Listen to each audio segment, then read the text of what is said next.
The clinking of forks against plates echoed in the heavy silence that hung over our Wednesday night dinner, a quiet so tense it felt like it could shatter at any moment. I sat across from Rowan, my husband of 6 years, studying his face with a desperation I couldn't hide. Where was the man I had fallen in love with?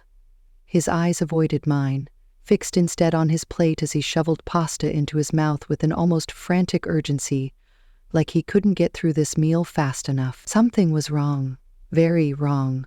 My attention drifted to his phone, lying innocently beside his plate, though the notification that blinked on its screen was anything but innocent. It felt as if the phone itself was daring me to uncover what was hidden. Against every ounce of better judgment, I gave in to temptation. With a trembling hand, I leaned over and entered the unlock code I knew by heart. Rowan didn't even flinch.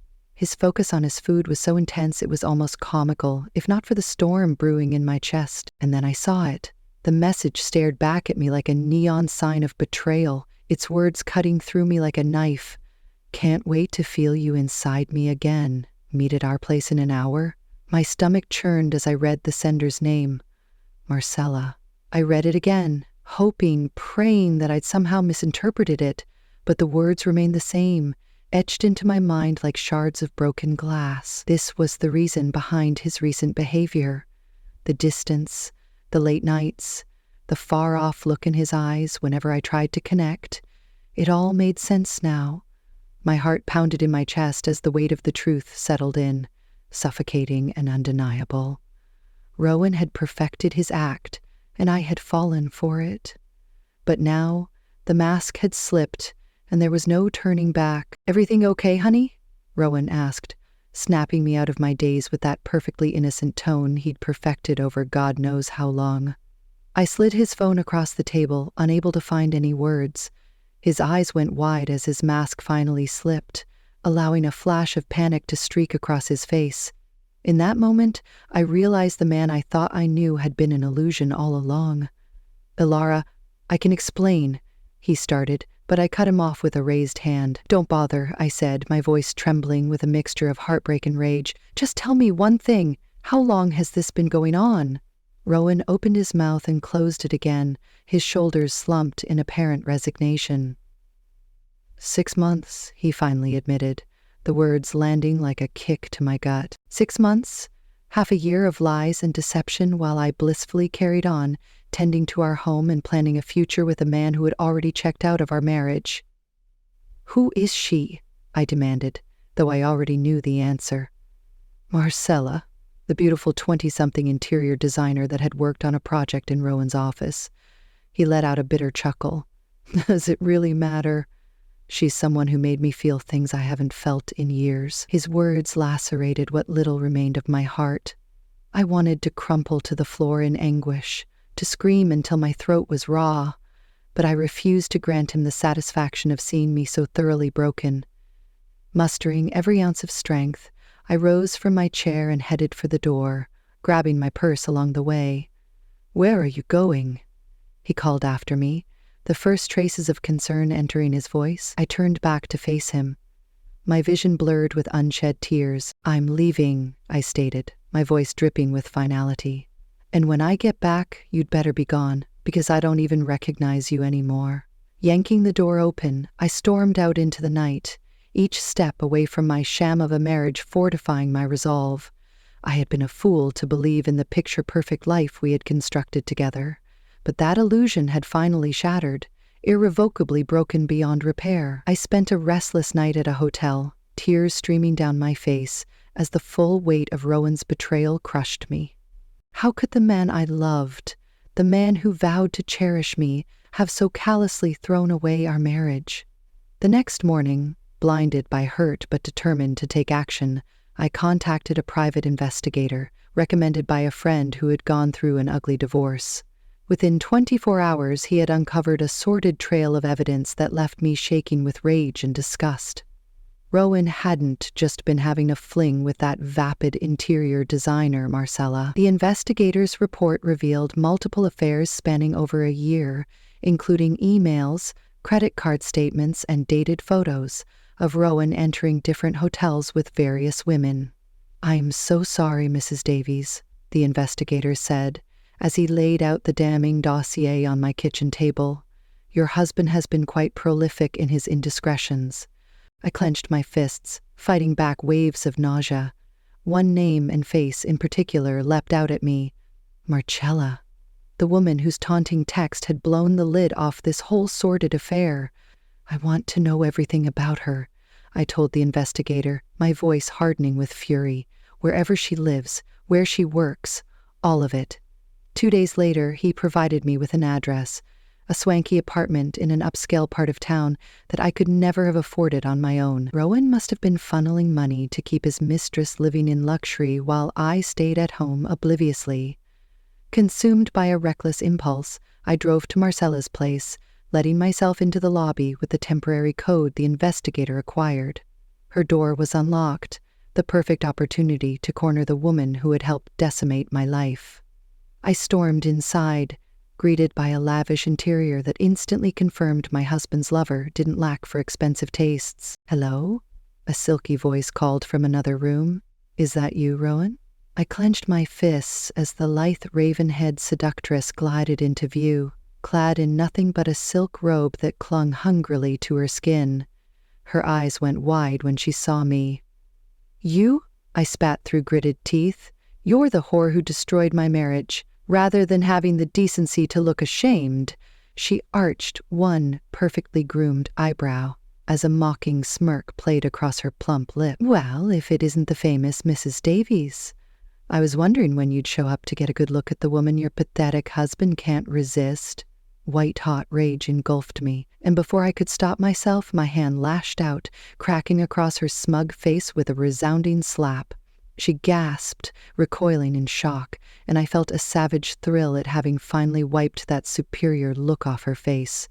"You're going to regret that," she hissed, one hand covering her rapidly reddening cheek. "Wait until Rowan hears about this." "Rowan is leaving me for you, isn't he?" I fired back, advancing on her until she backed into the wall. "Well, let me give you a reality check, you home-wrecking snake. He's broke. He's been spending our money on hotels, gifts, this expensive apartment, all to court a little gold-digging tramp like you." Revulsion flickered across her features before her mask of arrogance fell back into place. "We'll see about that," she sneered. "This isn't over, Mrs. Davies. Not by a long shot." I watched in disgust as she slinked away, my desire for vengeance burning hotter than ever before. "No," I thought bitterly as I stormed out. "This is just the beginning." After my explosive showdown with Marcella, I was seething, a volcano of pain and rage that threatened to erupt at any moment. I stormed back home, unable to think of anything but tearing that smug look off the homewrecker's face once and for all. Roden was already there, having moved his essentials into the guest bedroom at some point during my vengeful errand. His eyes went wide when he saw me storm through the front door. "Hey Laura, what's going on?" he asked, alarmed by the thunderous expression on my face. I didn't bother responding with words. Instead, I flung the damning evidence compiled by the private investigator across the room, letting the printed emails, photos, and financial statements flutter to the floor like confetti. Rowan paled as he scanned the incriminating documents, seemingly comprehending the full depth of his sins for the first time. "You've been having multiple affairs," I stated, keeping my voice dangerously level. "Over a year, by the looks of it. And that's not even the worst part." I held up a different sheaf of papers, these ones detailing the exorbitant sums Rowan had been funneling into a hidden account, no doubt to bankroll his luxurious trysts with his mistresses. "The money, Rowan," I hissed. "How could you steal from our own accounts to wine and dine your whores?" Instead of contrition, anger flickered across his features. He drew himself up to his full height, anger radiating off him. "Don't you dare take that sanctimonious tone with me," he shot back. "You're the one who drove me to this, Ilara. Our marriage has been a miserable, lifeless husk for years. Can you really blame me for finally finding happiness elsewhere?" My jaw dropped at the outrageous reversal, my shock quickly hardening into white-hot fury. "Finding happiness?" I echoed in disbelief. "With that home-wrecking bimbo Marcella? She's not some deep, enlightened woman, Rowan. She's a manipulative little gold digger who's been bleeding you dry." For the first time, doubt crept across his expression. But whatever he thought of my accusation, his stubbornness kept him from acknowledging it. "That's enough," he said coldly. "I want a divorce, Alara. In fact, I already contacted my lawyer to start the process. I'm done with your judgmental nagging and this miserable existence of a marriage." The blunt words pierced what little remained of my heart. I recoiled, feeling the room start to spin around me as the weight of my shattered world came crashing down. Through blurred vision, I could make out Rowan gathering up his belongings and storming out the door without a backward glance. Just like that, it was over. My dreams, my life as I knew it, obliterated in one fell swoop by the man who once vowed to love and cherish me until death did us part. Some vow. Crumpling to the floor amidst the scattered remnants of my marriage, I finally surrendered to the urge to scream. An anguished wail that cleaved through the shell of numbness enveloping me, I screamed until my throat was raw, purging my soul of the trauma that had been inflicted upon it. But as my howls subsided, an uncharacteristic sense of clarity settled over me. Through my bleary gaze, I noticed a familiar rectangular shape peeking out from one of the folders. The deed to our family home, bearing my name and mine alone. In the midst of my father's estate planning years ago, he had insisted on putting the house solely in my ownership, just in case. At the time, I thought his distrust of Rowan was merely a symptom of his cantankerous nature. But now, as the first embers of vengeance kindled in my chest, I gave silent thanks for my father's foresight. I wouldn't be left with nothing after this devastation. No. With the deed secured in my hands, I would strike back and rebuild from the ashes Rowan had strewn around me. If he wanted war, so be it, for I was just getting started. The next few days passed in a blur of anguish and fury. I spent many sleepless nights poring over the files compiled by the private investigator, my eyes burning from the effort of holding back tears. But those tears wouldn't solve anything. Only decisive action would ensure I emerged from this nightmare with my pride and financial security intact. Armed with reams of evidence detailing Rowan's serial infidelity and financial misconduct, I marched into the office of Diane Hastings, one of the most tenacious divorce attorneys in the city. She was a shark in kitten heels, and I would need every ounce of her ferocity. Diane flipped through the documents with a practiced eye, her polished veneer cracking just slightly as she absorbed the lurid details. "Good God," she muttered, removing her glasses to stare at me in disbelief. "I've seen some philandering dirtbags in my time, but your husband is a prime specimen." I managed a weak smile at her candor. "Can you help me, Diane? I want to take him for everything he's worth." A feral grin spread across her lips. "With evidence like this, he won't know what hit him." Over the next few weeks, Diane and I constructed an ironclad strategy to decimate Rowan's finances and hold him accountable for his prolific indiscretions. We would not only freeze any assets he'd stashed away to fund his tawdry second life, but pursue a punishing alimony figure given the extent of his betrayal and financial misdeeds. "This Marcella woman is the key," Diane told me, tapping her pen against a photo of the smarmy homewrecker. "If we can establish that she knowingly carried on an affair with your husband to extract monetary gain, we can pursue her personal assets as well. And trust me, that interior design gig pays for a lot of silicone." My heart raced at the prospect of making Marcella face the same reckoning that Rowan was about to receive. Ever since our venomous confrontation at her apartment, she had slithered out of sight, no doubt waiting for her lover's bottomless wallet to continue funding her lavish lifestyle. Well, she would be in for a rude awakening, just like the scorned wife. In the meantime, Rowan had gone suspiciously silent, no doubt stewing in denial, while dreaming of a fresh start with his mistress-turned-fiancé. If only he knew that our once-loving relationship was about to mutate into a blood-soaked legal war that would leave him destitute and disgraced. At last, the storm broke when Diane hand-delivered a blitzkrieg of paperwork to Rowan's rented apartment, a motion to freeze all of his assets based on evidence that he had grossly misused marital funds to carry out his affairs. He would have no choice but to limp into court and confront the devastation he'd wrought. The look of abject horror on his face when we met for the first hearing was almost worth enduring his sadistic betrayal. His arrogant mistress was nowhere to be seen. Perhaps she'd finally wised up and cut her losses before I dismantled her meal ticket. Rowan's disgraced expression turned to outrage as Diane mercilessly outlined the exhaustive evidence detailing his sordid double life. From bank statements to hotel receipts bearing the names of his mistresses, his lawyer could only sputter impotently, overwhelmed by the Scorcheth case we had prepared. "You're making a big mistake," Rowan snarled after the humiliating proceedings, flagging me down in the courthouse lobby.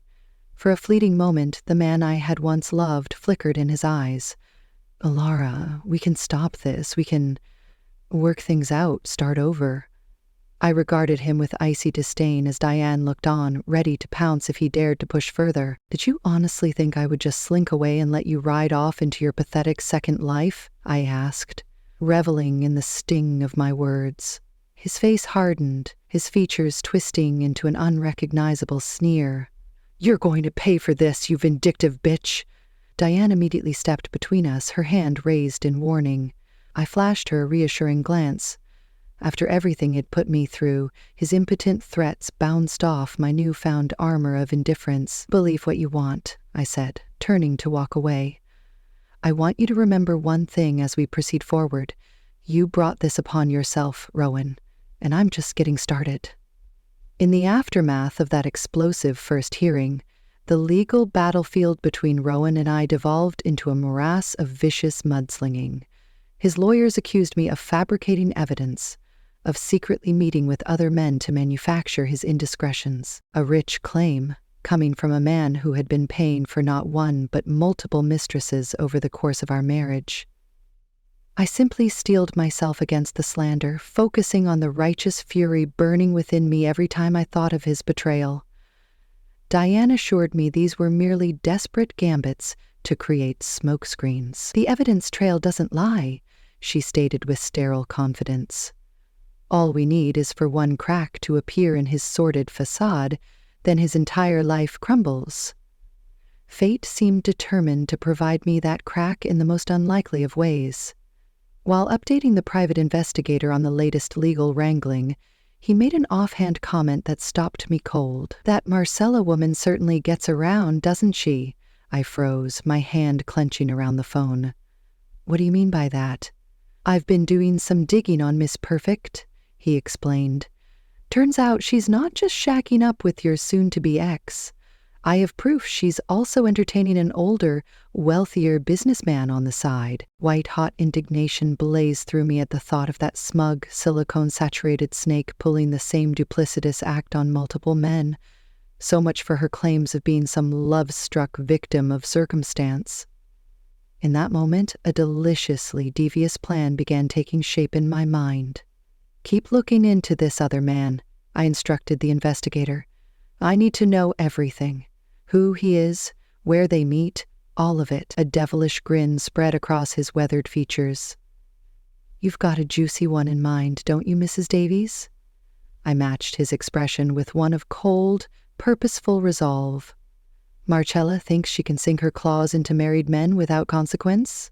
It's time she learned how it feels to get a taste of her own medicine." Over the next few weeks, Diane and I worked closely with the investigator to quietly assemble an airtight case, confirming Marcella's extracurricular dalliances. We obtained photos of her entering a high-rise luxury condo belonging to business mogul Christopher Woodrow, a 60-something tycoon with a vast empire under his control and, more importantly, an extremely image-conscious wife sitting atop that empire.